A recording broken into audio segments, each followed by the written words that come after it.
नमस्कार। Storm of RPG channel में आपका स्वागत है। आज हम सुनेंगे 11वां अध्याय। एक समय जब समुद्र का पुत्र जलंधर अपनी स्त्री वृंदा के सहित असुरों से सम्मानित हो सभा में बैठा था, तभी गुरु शुक्राचार्य वहां पहुंचे, जिनके तेज से सब दिशाएं प्रकाशित हो गई। तब गुरु जी को आता देखकर असुरों सहित सागरपुत्र ने उठकर बड़े आदर से उन्हें प्रणाम किया। तेजस्वी गुरु जी ने सबको आशीर्वाद दिया, फिर उनको एक दिव्य आसन पर बैठाकर सब देवते भी यथास्थान पर बैठ गए और सागरपुत्र ने नम्रता से ये प्रश्न किया, हे गुरु जी, राहु का सिर किसने काटा था? आप हमें ये बतलाइए।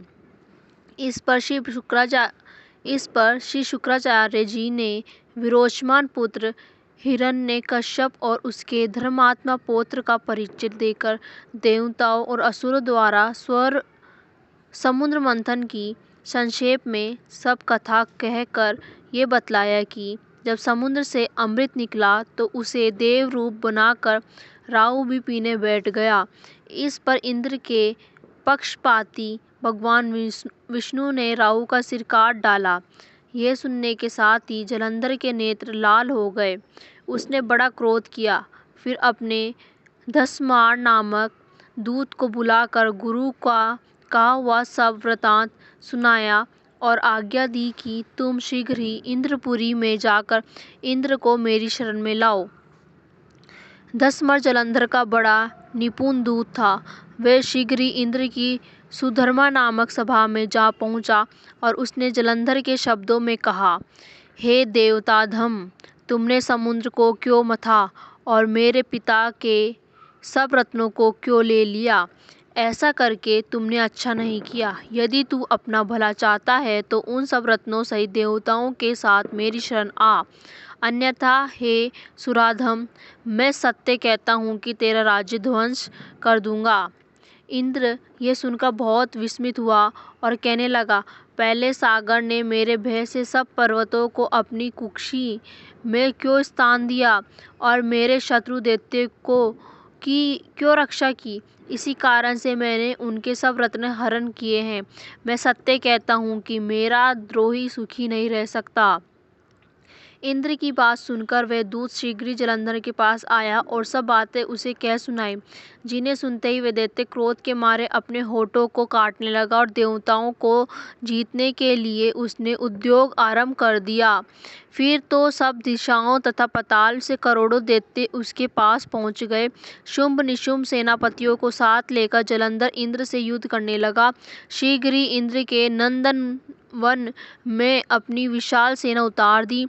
वीरों की शंख ध्वनि और घोर गर्जन से इंद्रपुरी गूंज उठी। अमरावती छोड़ देवता उनसे युद्ध करने चले। भयानक मार काट हुई। दोनों पक्षों के आचार्य अपने अपने मृतकों को जिलाने लगे। असुरों के आचार्य गुरु शुक्र अपनी मृत संजीवनी विद्या से और देव गुरु बृहस्पति द्रोणागिरि से औषधि लाकर मुर्दों को जिंदा करने लगे। इस पर जलंधर ने अपने गुरु शुक्राचार्य जी से क्रुद्ध होकर कहा, मेरे हाथ से मरे हुए देवता जी कैसे जीते हैं? जिलाने वाली औषधियों तो सब आपके पास ही है, फिर यह कैसे संभव है? इस पर श्री शुक्राचार्य जी ने गुरुदेव श्री बृहस्पति जी द्वारा द्रोणागिरि से औषधि लाकर देवताओं के जिलाने की बात कह दी। ये सुनकर जलंधर और भी क्रुद्ध हो गया। श्री शुक्राचार्य जी ने कहा, क्रुद्ध क्यों होते हो? यदि शक्ति है तो द्रोणागिरि पर्वत को उखाड़ कर समुद्र में फेंक दो, तब मेरे कथन की सत्यता प्रमाणित हो जाएगी। इस पर जलंधर क्रुद्ध होकर शीघ्र ही द्रोणागिरि पर्वत के पास जा पहुंचा और अपनी भुजाओं द्वारा उसे जड़ से उखाड़ कर समुद्र में फेंक दिया। वह भगवान शंकर का तेज था, इसमें जलंधर की कोई विचित्रता नहीं। पश्चात ये सागर पुत्र युद्ध भूमि में आकर बड़े वेग से देवताओं का संहार करने लगा। जब गुरु बृहस्पति औषधि लेने के लिए द्रोणागिरि पर्वत पर पहुंचे तो द्रोणागिरि की जगह वहां पर उन्हें सूना मैदान मिला।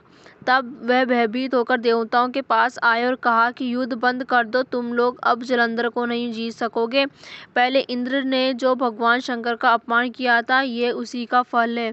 ये सुनकर देवता युद्ध की आशा त्याग अत्यंत ही व्याकुल हो इधर उधर भाग निकले। सिंधु सूत निर्भय होकर अमरावती में प्रविष्ट हो गया।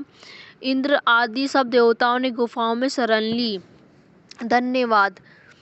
आगे का अध्याय देखने के लिए चैनल को सब्सक्राइब करें और नोटिफिकेशन बेल दबाना ना भूलें और वीडियो को लाइक शेयर ज़रूर करें।